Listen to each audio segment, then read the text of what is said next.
O tema de hoje é quando não há mais remédio. Quando não há mais remédio. Marcos 5, versículo 25. Jesus estava andando ali, uma grande multidão ao redor dele. E no versículo 25 a palavra diz assim: aconteceu que certa mulher, que havia 12 anos, vinha sofrendo de uma hemorragia, e muito padecer à mão de vários médicos, tendo despedido tudo quanto possuía, sem contudo nada aproveitar, antes pelo contrário, indo a pior. Tendo ouvido a fama de Jesus, vindo por trás dele, por entre a multidão, tocou-lhe a veste, porque dizia: se eu apenas lhe tocar as vestes, ficarei curada. E logo se lhe estancou a hemorragia, e sentiu no corpo estar curada do seu flagelo. Jesus, reconhecendo imediatamente que dele saíra poder, virando-se no meio da multidão, perguntou: quem me tocou nas vestes? Responderam-lhe seus discípulos: vês que a multidão te aperta e dizes: quem me tocou? Ele, porém, olhava ao redor para ver quem fizera isso. Então a mulher, atemorizada e tremendo, cônscia do que nela se operara, veio, prostrou-se diante dele e declarou-lhe toda a verdade. Lê em voz alta o versículo 34. E ele lhe disse: filha, a tua fé te salvou, vai-te em paz e fica livre do teu mal. Fecha os teus olhos. Senhor Deus e Pai, apresentamos a Ti a minha vida, a Tua igreja e a Tua palavra, e pedimos que o Teu Espírito seja o professor, seja Deus aquele que vai falar através da minha boca, que o Senhor venha me usar pela Tua misericórdia e pela Tua graça, falando, Senhor, a cada coração que está aqui nesta noite. O Teu Espírito é bem-vindo aqui, e nós nos abrimos para receber a Tua palavra, Senhor. Fala conosco, é o que te pedimos, em nome de Jesus, amém e amém. Pode se sentar, glória a Deus.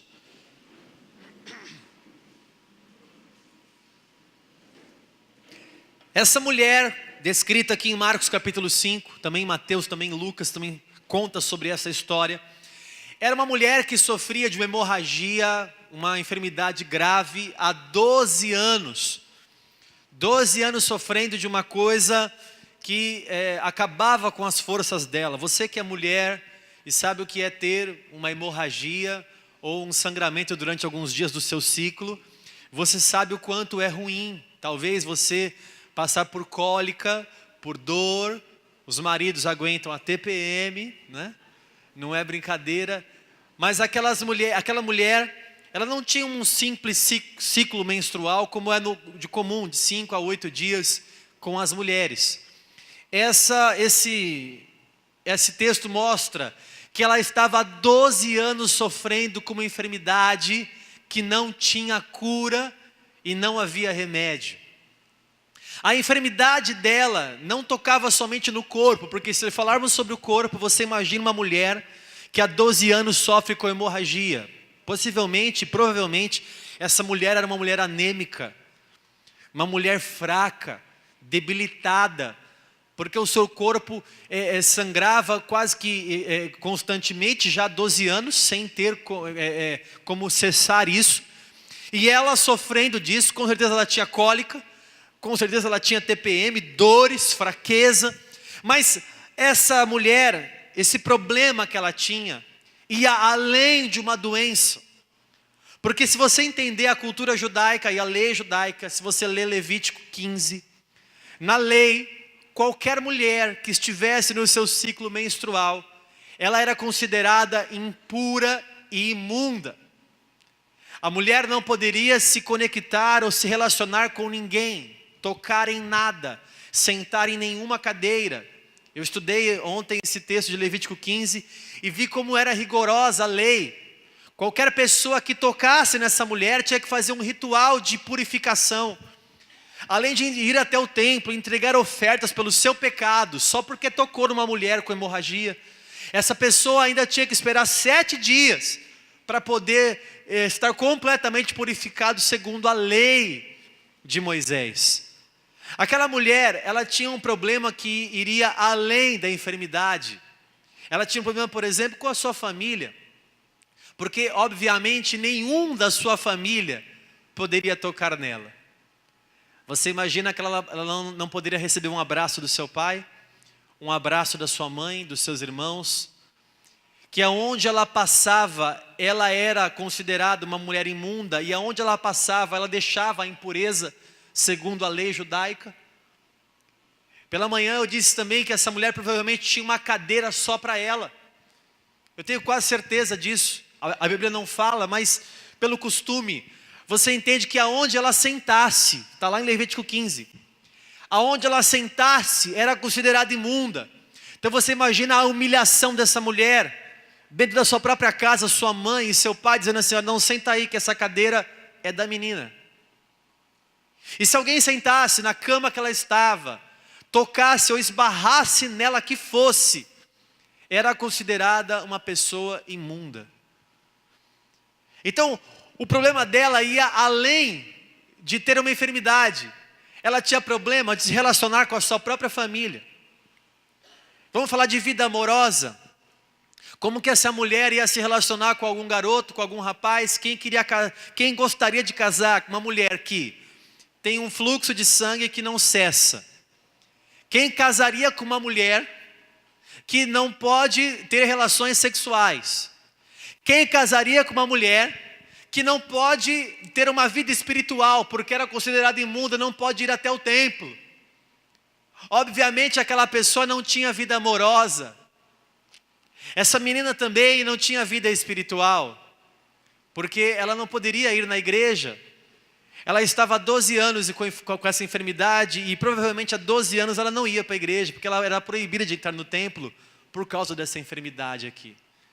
Ela não poderia ir na igreja, ela não tinha nenhum ministério, ela não tinha, ainda que ela cantasse, ela não poderia cantar no louvor da igreja, ela não poderia se dirigir ao templo porque era considerada uma pessoa imunda.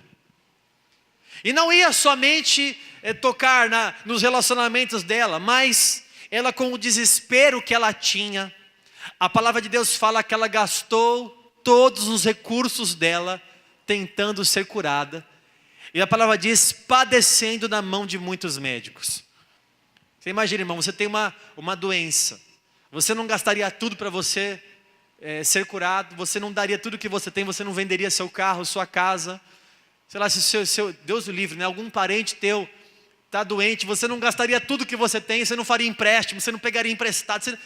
Nós faríamos qualquer coisa. E foi o que ela fez. Ela gastou tudo. E agora a enfermidade que prejudicava o corpo dela, a alma dela, porque ela era humilhada, os relacionamentos dela, o ministério dela, agora também prejudicava as finanças dela. Aquela enfermidade acabava com ela de todos os lados possíveis. Aquela enfermidade acabava com ela com todas as possibilidades de ser uma pessoa normal, apenas normal. E eu, olhando essa palavra, Deus me deu um tema: quando não há mais remédio, quando não há mais opção. Não tinha o que mudasse e o que resolvesse a vida dela. Não tinha. Eu creio que essa mulher, o desespero e o familiar também, já gastou tudo. E a palavra fala que ela indo a pior. A vida estava pior ainda do que antes, cada vez piorando mais. Talvez, irmãos, hoje, nesta noite, sejamos como aquela mulher. Porque você pode dizer assim: bispo, eu não tenho uma hemorragia no meu corpo, mas na verdade eu tenho coisas que não tem remédio mesmo, porque nada me cura com outra enfermidade que eu tenho. Sabe qual é o problema, bispo? Eu não consigo me relacionar com a minha família. A minha hemorragia, meu problema, eu não conseguia, olha, parece que não tem remédio com o meu pai, com a minha mãe, com meus irmãos, com meus filhos. Bispo, eu acho que eu vou ficar para titio ou para titia, porque eu estou encalhado há 12 anos. Parece que não tem remédio. E um que casa, o outro que casa, agora tem o outro casa e eu não caso. Eu tenho um problema, bispo, porque na igreja eu não consigo crescer na igreja. Parece que tem uma barreira. Eu não dou frutos. Como aquela mulher, talvez você tenha coisas que não tem mais remédio. Sobre as finanças, bispo, eu não sei mais o que fazer, porque eu não sei mais para onde olhar, eu já gastei tudo que eu tinha, já não tem de onde mais tirar, minha vida está pior do que antes. Não sei se essa palavra vai falar com você, porque eu sei que você está super bem financeiramente. Acho que é só para outra igreja essa palavra. Mas às vezes a gente está olhando assim, dizendo assim, eu não sei mais o que fazer, porque não soluciona, não há mais remédio para a minha vida financeira, eu acabei com tudo, eu vendi tudo, eu perdi tudo, e não tenho o que faça, não há remédio, não há nada. Quando não tinha mais remédio, tinha um homem, que saiu lá da sua terra, e atravessou o mar da Galileia, ou o lago de Genezaré, que é a mesma coisa. Ele disse para os seus discípulos, passemos para outra margem. E esse homem, com o nome de Jesus, que veio de Nazaré, ele passando por esse lago, uma grande tempestade alcança aquele barco, ele estava dormindo numa popa, isso está em Marcos capítulo 4, um pouquinho antes, Marcos capítulo 4, isso a gente está no capítulo 5. O barco estava já naufragando, os seus discípulos o acordam, ele levanta e acalma a tempestade. E os seus discípulos dizem assim, quem é este? Que até o vento e o mar lhe obedecem. E ele passa para outra margem, como ele falou, passemos para outra margem, ele passa para outra margem. E aí no começo do capítulo 5 de Marcos, ele encontra um homem endemoniado, que ninguém conseguia solucionar o problema dele, um gadareno, ou gerazeno, como você quer falar. Aquele homem estava terrivelmente endemoniado e não tinha o que resolvesse a vida dele. Jesus expulsa aquele demônio, manda aos porcos. Ele mostra a sua autoridade contra os demônios dessa terra, porque ele é Deus. E ele mostra que ele pode libertar qualquer pessoa. E ele vem caminhando, ele encontra um pai desesperado, dizendo o seguinte, minha filha está morta. O nome desse pai era Jairo. Ele fala, eu vou encontrar a sua filha, e ele está nessa multidão, a sua filha dorme, eu vou até lá. E quando não há mais remédio, irmãos, quando não há mais remédio, aparece um Deus na nossa vida, que é chamado Deus do impossível. Aleluia. Quando não há mais o que fazer, ele começa a mostrar o seu poder, ele começa a mostrar que ele consegue parar a tempestade, ele consegue mostrar que ele consegue expulsar demônios, ele mostra que ele ressuscita mortos, como ele fez com a filha de Jairo, ele ressuscitou a filha de Jairo. Agora, aparece uma mulher, que ouve falar desse Jesus de Nazaré. Ela vê uma multidão passando e comprimindo um homem. E ela ouviu falar, ela disse, quem é esse homem aí? Esse homem passou agora pelo lago aqui, ó, e acalmou a tempestade. Esse homem acabou de parar ali em Gadara, e ele expulsou o demônio que afligia aquela pessoa, e agora ele está indo, caminho para ressuscitar a filha de Jairo. Aquela mulher que talvez já tinha perdido a esperança, dizendo assim, não há mais remédio, a minha vida está pior, eu não sei mais o que fazer. Quando não tem mais o que fazer, então aparece um Deus do impossível para a nossa vida. Então aparece um Deus poderoso, que é capaz de separar as águas e parar as águas, que é capaz de expulsar e libertar qualquer pessoa. Ela ouviu falar, versículo 27, tendo ouvido falar a fama de Jesus, tendo ouvido a fama do nosso Deus. Ela ouviu que tem um Deus que para o mar, um Deus que expulsa, um Deus que ressuscita. Ela disse assim, então tem mais um remédio para a minha vida. Tem horas, irmãos, que Jesus não vai ser uma opção para você, mas Ele vai ser a única opção que você tem. Tem horas que o Senhor, você já tentou todos os recursos, falou com todo mundo que você poderia falar. tentou e buscou a todos que te amam, que querem o teu bem, mas tem coisas que eles não podem resolver para você. Tem coisas que estão nas mãos de Deus. Aquela mulher poderia ficar conformada e dizer assim: ninguém teve jeito. Mas ela se encheu de fé, gente. Primeira coisa que eu tenho que fazer quando eu tenho uma coisa que não tem mais remédio, eu preciso entender que eu não posso desistir das minhas coisas. Talvez você entrou aqui hoje, Deus ministrou isso no meu coração ontem, que você entrou aqui assim meio que desistindo das coisas, meio que dizendo assim: realmente não tem jeito, parece que estou dando murro em ponta de faca, porque já faz 12 anos, ou já faz 5, ou já faz 1, ou já faz 10, ou já faz 20, parece que não tem mais jeito, parece que não vai solucionar, mas hoje você está ouvindo a fama de um Deus.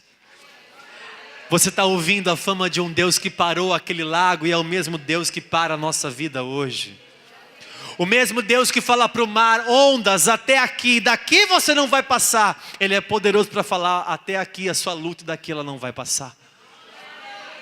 O mesmo Deus criador do céu e da terra, o Deus que tem comando sobre todos, Ele é capaz de libertar aquele que está cativo e preso por Satanás. O mesmo Deus que morreu naquela cruz é o mesmo que ressuscitou e venceu a morte. E Ele pode ressuscitar qualquer pessoa que está morta. O mesmo Deus que estava naquela mulher, agindo naquela mulher hemorrágica, é o mesmo Deus que se faz presente em nosso meio aqui nesta igreja hoje. E eu creio em nome de Jesus. Aleluia. E eu creio que aonde estiver 2 ou 3 em nome dEle, o mesmo Deus que estava lá é o Deus que está aqui sobre nós nessa noite. E eu confio nesse Deus poderoso. Esse Deus estava passando por ali, aquela mulher se levantou. Segundo passo seu: se levante, vá atrás do seu Deus. Talvez você pense assim: Deus não está vendo. Eu vou te mostrar que Ele já sabia que aquela mulher ia se levantar. Eu já vou mostrar isso. Mas Jesus passou. Ele ia curar e ressuscitar a filha de Jairo. Ele não ia parar com aquela mulher, mas aquela mulher se levantou, enfrentou a multidão. Porque às vezes, irmãos, tem uma multidão de gente para a gente enfrentar antes de alcançar nosso milagre. Às vezes a gente tem que alcançar e ultrapassar o preconceito, as regras. E ela veio por trás da multidão, porque se alguém visse ela no meio da multidão, imagina ela esbarrando naquelas pessoas, todo mundo que ela tocasse ficaria impuro. Ela vem por trás, diz no versículo 27, vindo por trás dele, por entre a multidão.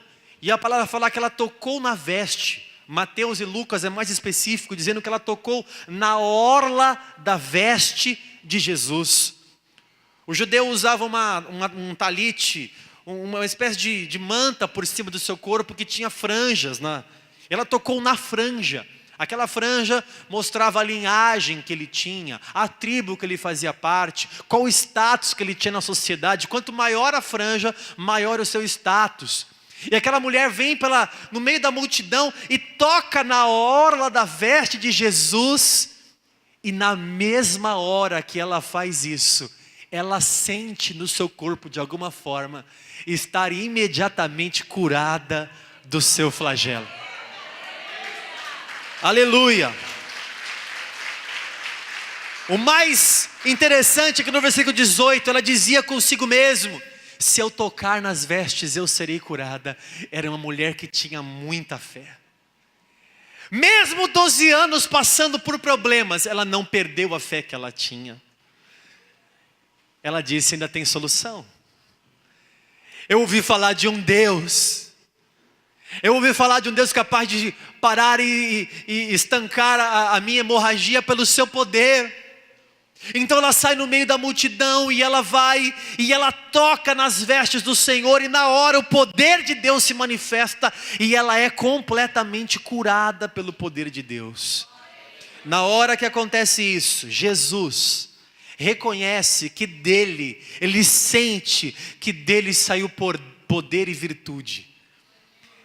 Jesus sente que aconteceu alguma coisa e ele para ali na hora. Primeira coisa que você tem que fazer antes de eu chegar nessa parte. Jesus sabia que ela estava ali com aquela enfermidade, mas Jesus não parou o seu caminho. Você vai dizer assim: Jesus não está vendo o que eu estou fazendo, Jesus não está vendo o meu choro, Ele não está vendo que eu estou aqui com uma doença, Ele não está vendo que eu estou com problema na minha família, Ele não está olhando para minhas finanças, Ele está olhando. Ele está esperando que você se levante, em frente à multidão, toque nas vestes dele, para receber o poder dele. Mas Ele não está vendo, tá? Não faz nada? Não. Você está falando que Deus não faz nada? Não, Ele está esperando a sua oração. Jesus chegava até o cego e não fazia nada. Ele falava assim: o que queres que eu te faça? Ele chegava até o coxo em João 5, no tanque de Betesda, e dizia assim: o que você quer que eu te faça? Como se ele não soubesse o que é aquele cego, o que aquele coxo queria. Mas ele espera que alguém toque nele. Toque nele.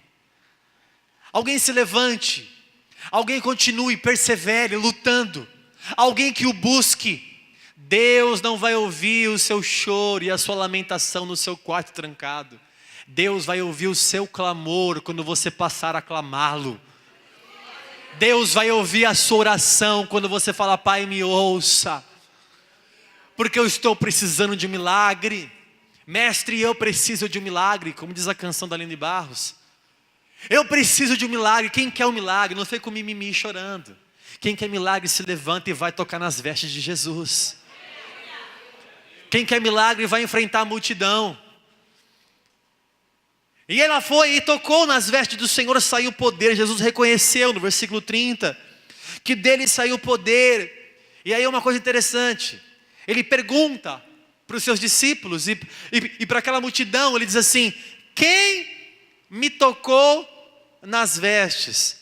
Agora um detalhe, você que está lendo no português aí, claro que está lendo no português, né? Mas se você lê no grego, essa palavra quem, no grego, para nós quem, serve para homem ou para mulher, certo? Mas no grego não, no grego tem quem para mulher e tem quem para homem. A palavra que Jesus está usando aqui é tis, que é quem no feminino. Ele já sabia que era uma mulher que tinha tocado ele, para provar que ele era Deus, e ele sabia. Mas ele faz uma pergunta: quem me tocou? E no feminino, tis me tocou. Peraí, Jesus, quem te tocou? A multidão te aperta e você me pergunta: que mulher que te tocou? De mim saiu poder. Não, mas a multidão te aperta e diz: não, mas alguém me tocou diferente. Alguém no meio dessa multidão me tocou com muita fé. Porque muitos de vocês estão esbarrando em mim, talvez vindo para o culto como se não tivesse problema, como se fosse uma rotina. Mas tem alguns que estão vindo aqui hoje para tocar nas vestes do Senhor, com muita fé, sabendo que Ele é Deus e poderoso para fazer um milagre na nossa vida. Há pessoas que vão esbarrar em Jesus nessa noite, mas há aqueles que vão no meio da multidão que está aqui, para tocar nas vestes do Senhor e receber o poder e receber uma experiência maravilhosa com o Espírito Santo. Aleluia! Aleluia! Quem me tocou? Ele começa a perguntar. Aquela mulher ficou desesperada, porque você imagina, ela não poderia tocar no homem, não poderia tocar em ninguém, quanto mais num homem. Ela não poderia fazer isso. Ela ficou desesperada. E Jesus: quem me tocou? Quem me tocou? Quem me tocou? De repente, irmãos, essa mulher, ela resolve ir falar com Jesus. Porque Jesus não queria dar para ela somente uma cura. Às vezes a gente vem para o culto achando que tudo que Deus tem para nós é uma cura. Eu vou te garantir uma coisa, irmãos. Deus não morreu numa cruz por nós. Jesus não morreu na cruz do Calvário só para me dar milagre, não, viu? Ele tem muito mais para me dar. Eu não creio que Jesus morreu numa cruz só para me dar um carro zero, só para me dar uma cura. Para o meu braço que não levantava, agora levantar. Minha coluna que não fazia assim, agora fazer. Eu não creio que Ele veio ao mundo e morreu só para isso, não. Jesus, percebendo aquilo, Ele chamou aquela mulher, não era para humilhá-la ou condená-la, porque era uma mulher hemorrágica e não poderia tocar nele. Jesus agora queria dar para ela além do que uma simples cura. Quem me tocou? Quem me tocou? E aquela mulher aparece, fazendo para Jesus uma abordagem espetacular. Olha o que ela faz no versículo 33. Então, a mulher, atemorizada e tremendo. Fala comigo, tremendo. Porque é assim que se apresenta a Deus, sabe, irmãos? Com temor e tremor. Ela veio e se apresenta ao Senhor atemorizada, com medo e tremendo. Tremendo para falar com o mestre, atemorizada e tremendo. Cônscia do que nela se operara. Veio, prostrou-se diante dele, em adoração e reconhecimento que Ele é o Senhor das nossas vidas. Porque a palavra fala que só a Ele adorarás e só a Ele darás culto. E ela se prostra ao Deus que nós servimos. Há 2000 anos atrás, essa mulher ao vivo vendo Jesus, ela se prostra aos pés dele. E a terceira coisa que ela faz, e declarou-lhe toda a verdade. Ela vem com temor, ela se prostra e agora ela confessa, é a confissão de fé dela. Nesse trecho, irmãos, a gente poderia aqui parar e fazer de repente uma dinâmica na igreja. Eu distribuí aqui papéis para você escrever e conjecturar, ou seja, imaginar o que aquela mulher falou para Jesus. O que aquela mulher falou? Declarou toda a verdade, tá? Qual era a verdade? O que aquela mulher falou? Vou fazer uma redação sobre isso. Vou te falar a minha redação, que não está na Bíblia, mas está no meu coração. Aquela mulher chega tremendo até Jesus, se prostra diante dele e diz assim: mestre, você não sabe. Talvez ela achava que ele não soubesse. Há 12 anos que eu estou sofrendo com uma enfermidade que acaba com a minha vida. Jesus, você não sabe o quanto que eu sofri. Você não sabe o que eu passei com a minha família. A humilhação que eu passo na minha casa. Nunca me relacionei com ninguém, mestre. A verdade é que eu ouvi falar que você atravessou o mar, acalmou a tempestade, expulsou um demônio, estava a caminho de curar, agora e ressuscitar uma criança. Essa criança que você vai ressuscitar, a filha de Jairo, tem 12 anos. O dia que essa criança nasceu, eu recebi essa enfermidade no meu corpo. Exatamente 12 anos que essa menina vive, 12 anos que eu não vivo. Eu não tenho vida há 12 anos. E eu fiquei com medo, Jesus. Mas eu me enchi de fé porque eu não desisti.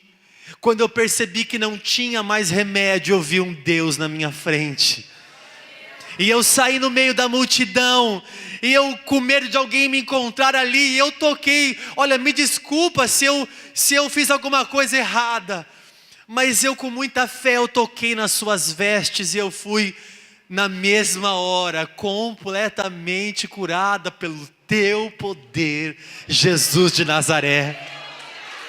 Aleluia, aleluia. E ela declara toda a verdade, Jesus olhando para ela. Você imagina essa cena, ela prostrada e todo mundo olhando o testemunho de uma mulher que estava aflita e não tinha mais remédio para ela, mas Jesus era o remédio da vida dela. Jesus então dá uma palavra para ela, no versículo 34, porque Jesus não queria só dar para ela uma cura. Jesus começa a falar assim: filha, Vamos pôr aqui no 34. Primeira palavra, a tua fé te salvou. Se Jesus falou que agora ela estava salva, ela estava o que antes? Condenada. Porque o contrário de salvo é condenado. Jesus não queria dar para ela somente uma cura. Jesus elogia a fé dela, diz assim: a tua fé salvou você. Receba a salvação do Senhor. No lugar da sua condenação, mulher, eu derramo sobre a tua vida salvação. Aleluia. Ele continua e diz assim: vai-te em paz. Qual é o contrário de paz? Ou o estado anterior de paz? Atormentada, perturbada, atribulada. Coríntia não. Ela disse assim, ele disse assim: vai-te em paz. Por que falou vai em paz? Porque ela não estava em paz. No lugar do tormento, Jesus falou: eu te dou a minha paz. A minha paz vos dou, não a dou como dá o mundo. Jesus disse numa passagem. Porque a paz do Senhor excede todo entendimento. E ele completa a frase dizendo assim: fica livre do seu mal. Qual o estado anterior de livre? Presa. Você estava presa. Não tinha remédio. Não tinha solução para você. Mas filha, fica livre do teu mal. Vai-te em paz e fica livre desse seu problema. No lugar da prisão, Ele nos deu liberdade. Porque se o Filho nos libertar, verdadeiramente nós seremos livres. Aleluia! Conhecereis a verdade que é Jesus, e ela vos libertará. E Ele provou que era verdade, porque Ele libertou aquela mulher. Ele se mostrou que era a verdade ali. Eu sou a verdade, o caminho, a verdade e a vida. Conheça a verdade, Ele estava falando. E a verdade vai te libertar. Fica livre do teu mal. Para completar, irmãos, no versículo 25, na tua Bíblia aí, o texto começa assim: aconteceu que certa mulher, mas no versículo 34, ele a chama de filha. E é a única mulher na Bíblia que Jesus chama de filha. Sabe por quê?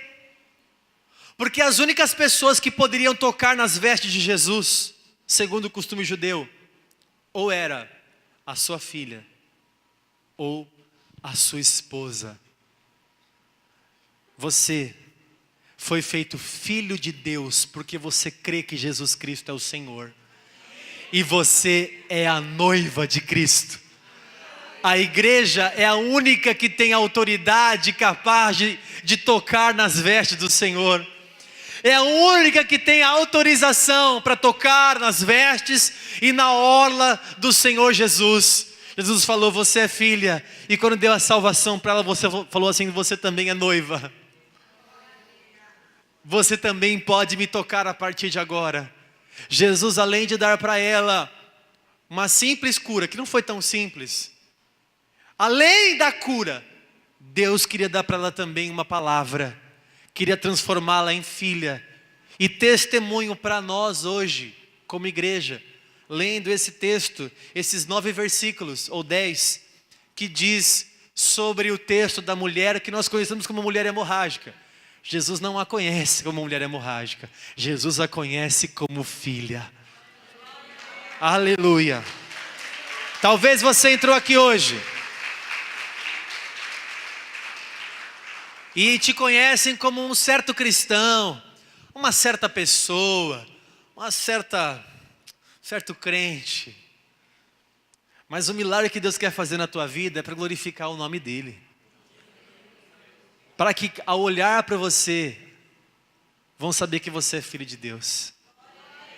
Como o testemunho da Jennifer, roubaram todo mundo lá, 1000 cairão ao meu lado, 10.000 à minha direita, mas eu não serei atingido. E ela viveu essa palavra. E a pergunta, você é evangélica? Qual é o ziriguidum da sua vida aí? Seu santo é forte, hein? O meu santo é forte.